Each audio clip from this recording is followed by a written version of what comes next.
What is the what is your biggest grievance today?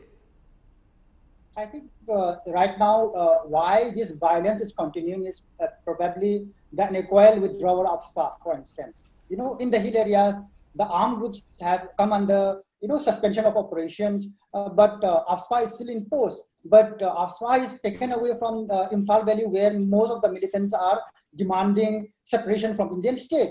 And during these riots, the army is unable to control these radical groups. They are with automatic rifles looted from the police stations and other colleges. So this has to be once again recovered, and to recover that or to do that, you have to give power to the armed forces. Are you willing to have a dialogue? Are you willing to have a dialogue with the Chief Minister, with the Home Minister?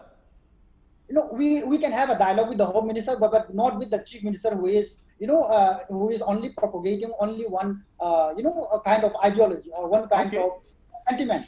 Okay, so you're saying, and this is a worry, therefore, that you've got a situation of this mistrust on the ground. A final word from you, Beena Lakshmi.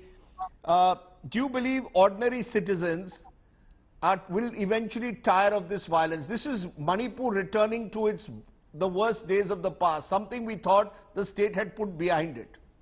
Yes, absolutely, Rajdeep. I think this is where we are in touch. Throughout the 1 month of violence, we have been in touch with our Kuki mothers, with the Meitei mothers, with mothers across the Northeast, issuing a peace appeal, because right now it's men who own the guns, it's men we're slogging out. We haven't even spoken about, but I think for the ways ahead, our peace appeal are talking for a Truth and Reconciliation Committee. We have lost trust. We have lost trust in those who are supposed to protect the rights on each and every community in my state. Why has this? This has to be restored. And the ruling party must ensure that the confidence of every Kuki, every Meitei, every Naga, and by the way, Manipur is not just Meitei, Naga, Kuki. It has 34 indigenous groups. Yeah, but the first step towards that is disarming them. Number two, the first step lay down your arms. The first step is for everyone to lay down their arms. Rajdeep, please ask all warring parties, lay down your arms.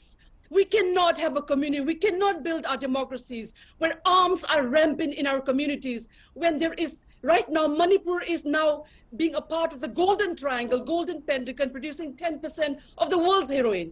We haven't even spoken about what happened in Burma and the implication. In fact, the war in Myanmar has now crossed over to Manipur. This is a national security issue, and we call upon all like-minded people to look into the issue. Do not demonize, do not name any community.